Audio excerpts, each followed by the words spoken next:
Hello dear students. अब हम set theory का जो नेक्स्ट लेक्चर है वो कर रहे हैं। तो सेट थ्योरी में हमने क्या क्या कर दिया था।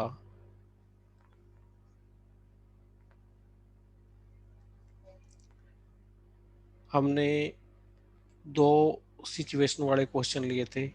अब मैं तीन सिचुएशन वाले क्वेश्चन लेता हूँ। एक ऐसा क्वेश्चन लेता हूँ जिससे सारे कॉन्सेप्ट क्लियर हो जाएंगे। क्वेश्चन को देखिए, मैं क्वेश्चन लंबा क्वेश्चन है, हर चीज़ क्लियर हो जाएगी इस क्वेश्चन से। कहता है in a survey of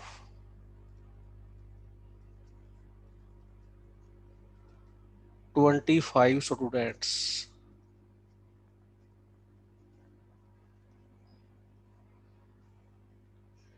it was found it was found that 15 had taken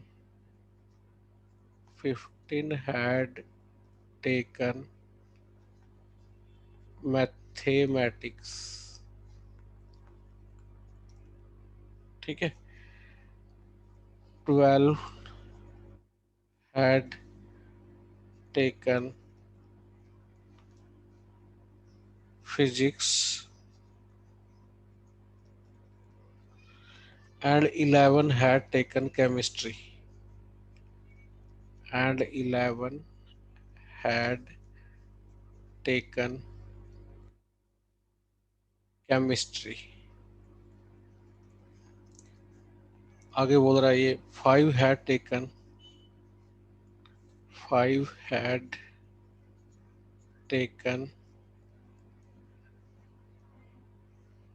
mathematics and chemistry।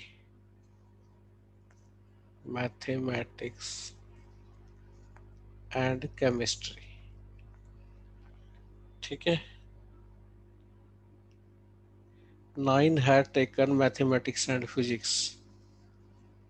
9 had taken mathematics and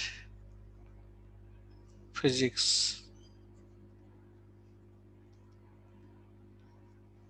4 had taken physics and chemistry।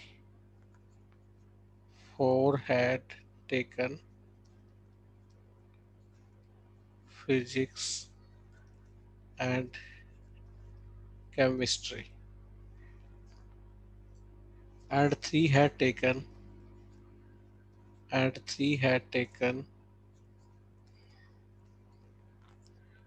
all the three subjects, all the three subjects। फिर इसके ऊपर 7 question पूछे हुए हैं। अगर आप ये 7 question clear कर लेते हो तो आपको 3 केस वाले सारे क्वेश्चन क्लियर हो जाएंगे। मैं क्वेश्चन वन बाय वन लेके लूंगा। एक तरफ मैं इसका डायग्राम बना देता हूँ जो गिवन है।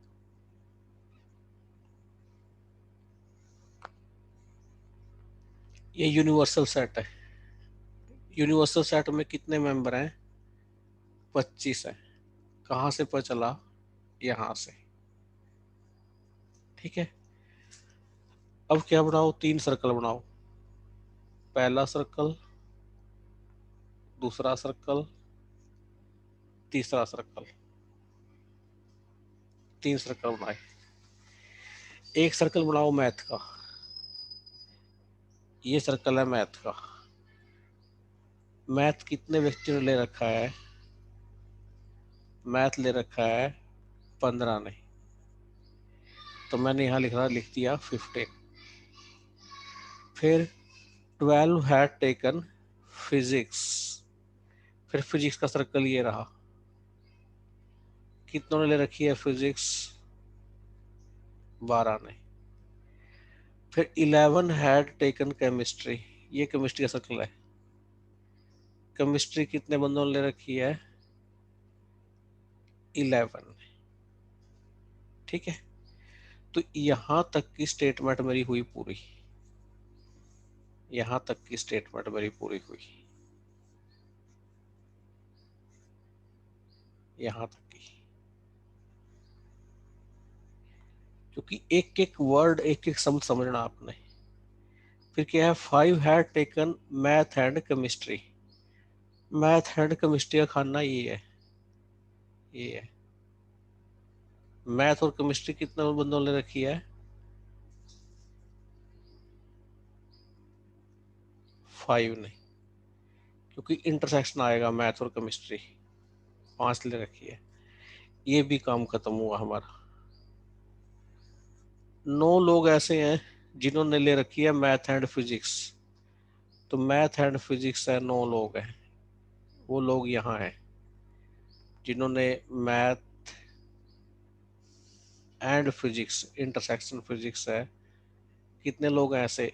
9 है। ठीक है। तो 4 है टेकन फिजिक्स एंड केमिस्ट्री। जो फिजिक्स एंड केमिस्ट्री रखी है वो 4 है। 4 लोग हैं जिन्होंने ले रखी है फिजिक्स एंड केमिस्ट्री। और 3 लोग ऐसे हैं जिन्होंने तीनों सब्जेक्ट ले रखे हैं। वो 3 लोग यहाँ भरे जाएंगे। मैं रेड से भरता हूँ। 3 लोग हैं यहाँ भरे जाएंगे जिन्होंने तीनों सब्जेक्ट ले रखे हैं। ऐसे लोग हैं 3। ठीक है। मैं सर्कल ड्रॉ करता हूँ पहले।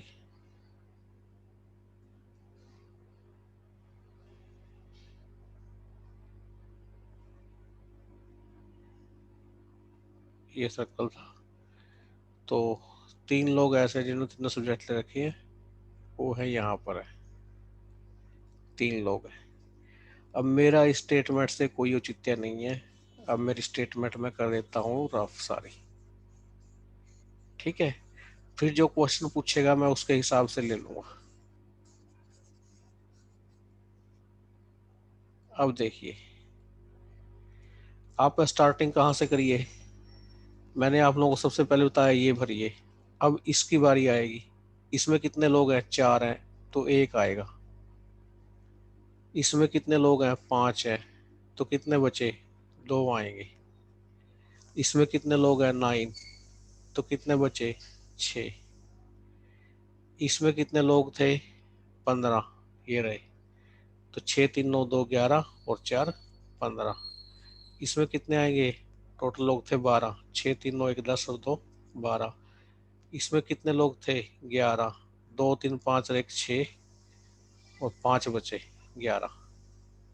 ठीक है। कुल कितने हो गए? 4 6 10 2 12 1 13 3 16 2 18 5 23। टोटल 23 हो गए। कुल कितने थे? 25। जो आउटसाइड कितने हैं? 2 हैं। अब आप हर क्वेश्चन का आंसर दे सकते हो वेन डायग्राम से इसको सॉल्व करके। मान लो वो आपसे पूछता है पहला question, find the number of students, find the number of students that had taken, that had taken, पहला पार्ट ओनली केमिस्ट्री, ये है। तो ओनली केमिस्ट्री के देखो कहाँ है? केमिस्ट्री खाना ये रहा। ओनली केमिस्ट्री कितने हैं भाई? ये रहे। 5 लोग हैं, 5 है। फिर कहता है ओनली मैथ्स, ओनली मैथ्स के कहाँ है? ये रहे, 4 है। फिर वो पूछेगा ओनली फिजिक्स, ओनली फिजिक्स के कितने हैं? 2 हैं। चौथा क्वेश्चन पूछ रहा है वो physics and chemistry, physics and chemistry but not mathematics, but not mathematics. Physics और केमिस्ट्री जिनके पास मैथ ना हो, तो फिजिक्स केमिस्ट्री वाले तो ये थे जिनके पास मैथ ना हो, मतलब ओनली फिजिक्स एंड केमिस्ट्री, ये वाला खाना आएगा 1। ठीक है। पांचवा, math and physics but not chemistry, math and physics but not chemistry, ये आएगी 6। फिर है only one of the subject, only one of the subject, केवल एक सब्जेक्ट, मतलब या तो केवल फिजिक्स ले रखी, या केवल मैथ ले रखी, या केमिस्ट्री ले रखी। ये ऐड हो जाएंगे, 4 + 2 6 और 5 11। सातवां क्वेश्चन है at least one of the three subjects, at least one of the three subjects. At least one में क्या आएगा, या तो एक, या दो, या तीनों, मतलब टोटल आ जाएंगे काउंट करके 23 है। नन ऑफ द सब्जेक्ट्स, अगर ये नन ऑफ द सब्जेक्ट्स की बात करेगा कि कोई सब्जेक्ट नहीं दे रखा हो, तो 25 में से ये 23 हटा दो, 2 स्टूडेंट आएंगे जिन्होंने कुछ भी नहीं ले रखा। तो आप ऐसे क्वेश्चनों को इस ढंग से टैकल कर सकते हैं जो मैंने आपको ट्रिक बताई है। ठीक है, तो ये ट्रिक है, बड़ी कारगर है। तो अब मैं एक और क्वेश्चन लेता हूँ। देखिए, एक क्वेश्चन और लेता हूँ इसके ऊपर, जो हमारा सेट थ्योरी के ऊपर एक प्रॉब्लम है, बहुत बढ़िया प्रॉब्लम है। क्वेश्चन ये है, two finite sets having m and n elements, the total number of the total number of subsets of first set is 56 more than the total number of the second set। ठीक है, देखो हमें क्या दे रखे हैं, दो फाइनाइट सेट दे रखे हैं, उनमें हमें एलिमेंट की संख्या नहीं पता। उसने एलिमेंट की संख्या सिंबोलिज्म में दे रखी है, कहता है एक में तो कितने हैं, m एलिमेंट है, दूसरे में कितने हैं, n एलिमेंट है, ये है। ठीक है, अब क्वेश्चन क्या कहता है, ये क्वेश्चन को ध्यान से पढ़िए। क्वेश्चन कहता है find the value, find the value of m and n। चार चॉइस दे रखी है हमारे पास। पहली है m 7 है, n 6 है। दूसरी m 6 है, n 3 है। तीसरी m 5 है, n 1 है। चौथी m 8 है, n 7 है। देखो क्या कहता है, दो फाइनाइट सेट्स हैं, एक में m एलिमेंट है, तो नंबर ऑफ सबसेट कितने होंगे फर्स्ट सेट के, number of subsets of first set 2⁻m, और number of subsets of second set कितने हो जाएंगे, 2⁻m। अब नंबर ऑफ सबसेट है फर्स्ट सेट के, फर्स्ट सेट कौन है, ये 2 की m, 2 की n जिसके सबसेट है सेकंड सेट से, वो कहता है 56 ज्यादा है, 56 ज्यादा है किसके, पहले वाले के। इसके जो 56 ज्यादा है उससे, दूसरे वाले से 56 ज्यादा है, तो दोनों को अगर इक्वल करना हो तो मुझे 2 की n साइड 56 ऐड करना पड़ेगा। तो मुझे क्या करना पड़ेगा, 2 की n + 56। अब दोनों का डिफरेंस कितना आएगा, 2 की m - 2 की n कितना आएगा 56। ठीक है, एक तरीका तो है सॉल्व करने का, हिट एंड ट्रायल। मतलब पहला ऑप्शन उठाओ, क्या सेटिस्फाई करता है, लेफ्ट साइड कितनी आएगी अगर पहला ऑप्शन रखूं, 2 की 7, 2 की 5 होती है 32, 2 की 6 होती है 64, 2 की 7 होती है 128, माइनस 2 की 6, 2 की 6 होती है 64, 64 आ जाएगा। तो पहला तो कट गया। दूसरा, M6 रखो 64, N3 रखो 8, 56, 56 बराबर है 56, ये ठीक हो गया। ये भी कट जाएगा, ये भी कट जाएगा। ये हिट ट्रायल है, मतलब आप ऑप्शन पुट पिक करो, रख के देखो, सबसे आसान है ऑब्जेक्टिव पॉइंट ऑफ व्यू से। तो ये क्वेश्चन एस्टेट में आया हुआ है, पीजीटी एस्टेट में। वैसे तो मैं कोई भी क्वेश्चन लेता नहीं जो एस्टेट में नहीं आया हो, मैं एस्टेट वाले क्वेश्चन ही ले रहा हूं यहाँ पर। ठीक है, अब एक और देखिए, वन मोर क्वेश्चन।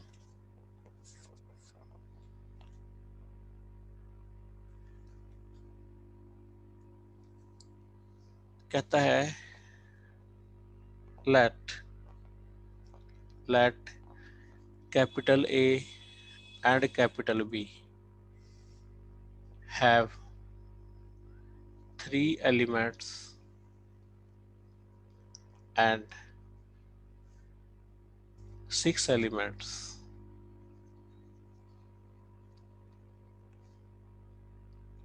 respectively.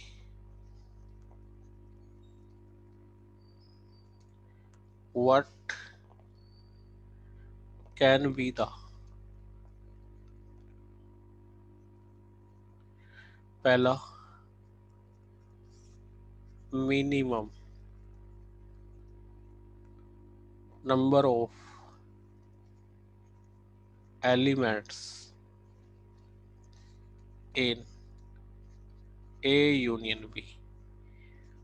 दूसरा, maximum number of elements in A union B?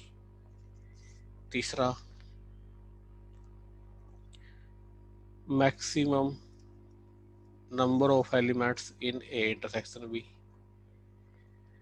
चौथा, minimum number of elements in A intersection B? यहाँ A यूनियन B है। ठीक है, अब देखो ध्यान से, डायग्राम क्या है, डायग्राम पे मत जाओ, फॉर्मूले पे जाओ। फॉर्मूला क्या है, n A union B, n A plus n B minus n A intersection B. अब ये चीज है मैक्सिमम होगी कब, इफ एंड ओनली इफ, जब ये चीज क्या होगी, मिनिमम। और ये चीज कम से कम होगी अगर ये चीज क्या हो जाएगी, ज्यादा से ज्यादा हो जाएगी। ठीक है, अब ए में 6 एलिमेंट है, सॉरी 3 एलिमेंट है, बी में 6 एलिमेंट है, तो इंटरसेक्शन में क्या हो सकता है कि आप दोनों अलग अलग हो। ठीक है ना, इसकी मिनिमम वैल्यू कितनी हो सकती है, ठीक है ना, समझ गए ना, क्योंकि वो वैल्यू है हमारी मैक्सिमम कब होगी, जब वे ये वैल्यू क्या हो, मिनिमम हो, अदरवाइज नहीं, अदरवाइज नहीं। ठीक है, समझने की कोशिश करिए। ठीक है, और मिनिमम कब होंगे उसमें, जब ये मैक्सिमम होंगे। पहला क्वेश्चन है मिनिमम एलिमेंट निकालने हैं ए यूनियन बी में, इसमें मिनिमम एलिमेंट निकालने हैं, ये क्या हो, मैक्सिमम। मैक्सिमम मैक्सिमम कितना हो सकता है कॉमन, 3 और 6 में, कि ये सिचुएशन हो, ये सिचुएशन हो ए बी के अंदर कंटेंट हो, ऐसी ऐसी सिचुएशन हो। ठीक है, इसे मैक्सिमम 3 हो सकते हैं। तो ए में कितने एलिमेंट है, ए में 3, 6 माइनस 3, तो 6 आंसर आ जाएगा हमारा पहले का। ठीक है, अब कहता है मैक्सिमम वैल्यू कितनी आएगी ए यूनियन बी की। अब इसकी मिनिमम वैल्यू देखो कितनी है, इसकी मिनिमम वैल्यू कितनी हो सकती है। क्या पता दोनों के दोनों क्या हो, ये डिसजॉइंट हो, अलग अलग हो। तो अलग अलग होंगे, मिनिमम कितना आएगा, 0 आएगा। तो इस केस में कितने आएंगे, 3 6 माइनस 0, 9 आएंगे। तो ये आ जाएगा। और मैक्सिमम वैल्यू कितनी आई है इंटरसेक्शन बी की, मैक्सिमम कितनी आई थी, 3 आई थी। मिनिमम वैल्यू कितनी आई थी इंटरसेक्शन बी की, 0 आई थी। ठीक है। तो आप इस बेस पे इस क्वेश्चन को टैकल कर सकते हो। ठीक है। तो वही है, अगर हम टेक्निकल अप्रोच लेके चलेंगे हमें कोई दिक्कत नहीं आनी। हमें दिक्कत कब आती है, जब हम अप्रोच को अपनी टेक्निकल नहीं रखते हैं। तो हमें अपनी टेक्निकल अप्रोच रखनी है। आगे हम कंटिन्यू करेंगे। Thank you.